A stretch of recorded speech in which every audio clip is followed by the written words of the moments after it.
وقت ان کے پاس کوئی اور چانس ہی نہیں تھا، کیونکہ لکھنا تو مسائل پیدا کرتا تھا، اور اس بات کی نشانیاں ہمیں حدیث اور تاریخ کتابوں میں مل جاتی ہیں۔ جب تیسرے خلیفہ عثمان سے کہا جاتا ہے کہ اسلامی فوج میں قرآن کی قرأت پر اختلاف ہو رہا ہے، تو ایسی صورت میں اس اختلاف کو مٹانے کے لیے قرآن کو لکھنا ضروری ہوا اور اس سے لکھوایا گیا۔ مگر مسئلہ یہ ہے کہ اگر زید بن ثابت نے اس وقت قرآن کو لکھا تو اعراب اور حرکات کے بغیر اسے لکھنا تو پھر بھی مسئلے کا حل نہیں، اور خود اسلامی تاریخ بھی مانتی ہے کہ نقطے تک سن 688 میں لگائے گئے، جو کہ حضرت محمد کی وفات سے تقریباً 55 سال بعد ہوا، اور اعراب تو حجاج بن یوسف نے لگائے، اور قرآن کے اعراب اور نقطوں سے مکمل پہلے نسخے تو 8ویں صدی عیسوی کی دوسرے نصف میں سامنے آتے ہیں، یعنی عباسی دور میں۔ آج دستیاب بہت سے قرآنی نسخے جنہیں 7ویں صدی کے آخر کا ڈیٹ کیا گیا ہے یا 8ویں صدی کے پہلے نصف کا، اعراب اور نقطوں کے بغیر ہی ہیں۔ مثال کے طور پر سنا سے ملنے والا قرآنی نسخہ، جسے عام طور پر 671 سے 720 عیسوی کے درمیان لکھا گیا مانا جاتا ہے،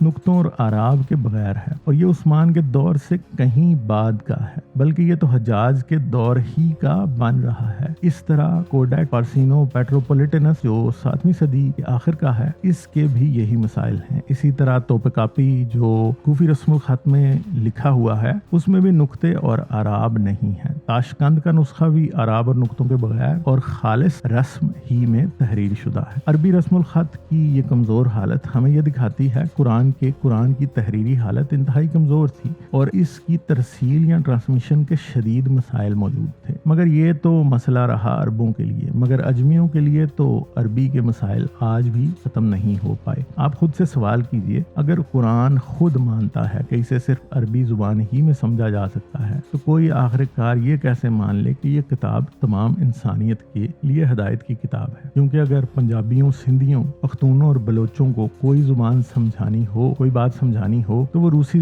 زبان میں تو نہیں سمجھائی جا سکتی، اور ایسا بھی نہیں ہو سکتا کہ سرکار فیصل آباد میں کوئی شناختی کارڈ جاری کرنے کا دفتر کھول دے اور وہاں پر عملہ چینی زبان بولتا ہو۔ اللہ کے کلام کا مسئلہ تو اس سے بہت اہم ہے۔ اگر آج کے بیشتر مسلمان عربی زبان کو نہیں سمجھ سکتے تو عربی قرآن تو ایک رکاوٹ ہوا، اور اگر آج کی انسانی سرکاریں عوام تک درست پیغام پہنچانے کی اہمیت کو سمجھتی ہیں تو پھر اللہ یہ بات کیوں سمجھ نہیں پایا؟ یعنی پاکستان میں پی ٹی وی اسپینش زبان میں تو نہیں چلایا جاتا، اردو ہی میں چلایا جاتا ہے، کیونکہ اردو پاکستان کے دوسرے لوگ سمجھ پاتے ہیں۔ اب ہمارے بہت سے دوست یہ کہیں گے، جب اتنی زبانیں ہیں تو اللہ کسی ایک ہی زبان میں اپنا پیغام دے سکتا تھا نا؟ مگر اس کا پہلا جواب تو سادہ سا ہے کہ اللہ قادر مطلق ہے، وہ یقیناً اپنا پیغام تمام زبانوں میں دے سکتا تھا، اور اگر نہیں دے سکتا تھا تو چیٹ جی پی ٹی اور گوگل ٹرانسلیٹ کا انتظار تو ضرور کر سکتا تھا کہ ان کے آنے کے بعد قرآن نازل کرتا، تاکہ لوگوں تک ان کی زبان ہی میں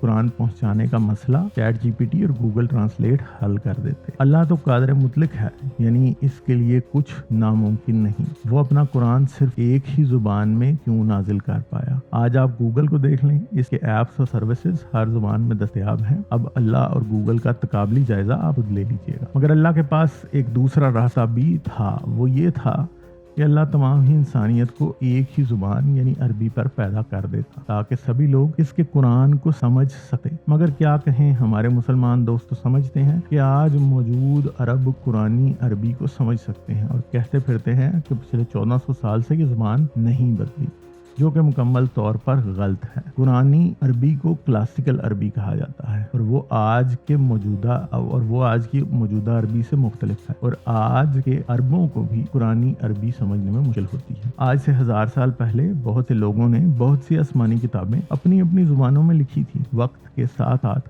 عربی سمیت ان سبھی زبانوں کا ارتقاء ہوتا گیا، بہت سی زبانیں معدوم یا ایکسٹنکٹ ہو گئی، اور آج دنیا میں بہت سی مذہبی کتابیں مردہ یعنی ایکسٹنکٹ لینگویجز میں پائی جاتی ہیں۔ رومن کیتھولک چرچ کی سرکاری زبان آج بھی رومن لیٹن ہے، اور وہ بائبل کو اسی قدیم لاطینی زبان میں لکھتے اور پڑھتے ہیں، اور یہ زبان بہت دیر سے معدوم ہو چکی ہے۔ اسی طرح سنسکرت ایک معدوم زبان ہے، جس میں وید اور دوسرے ہندو مقدسات رقم شدہ ہیں۔ یہی حال عبرانی کا بھی ہے، وہ بھی ایک معدوم زبان ہے جس میں کسی وقت تورات لکھی گئی تھی۔ وہ عربی جس میں قرآن نازل ہوا آج کہیں نہیں بولی جاتی، بلکہ آج آپ کو جزیرہ نما عرب میں قریش ہی نہیں ملتے، اور عرب کا قریشی تلفظ جسے مبینہ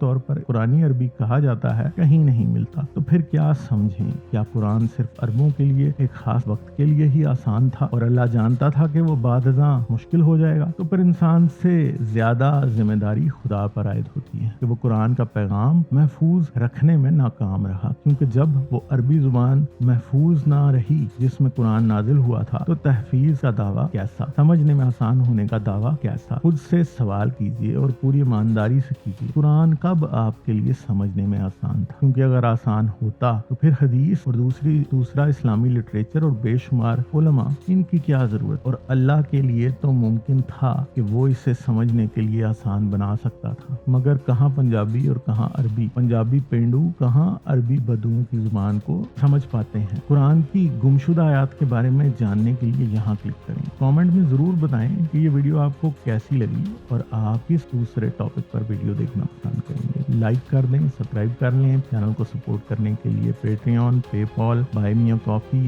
اور چینل ممبرشپ اوپر تھینک کا استعمال بھی کیا جا سکتا ہے۔ اپنا بہت سا خیال رکھیے گا، ملیں گے آپ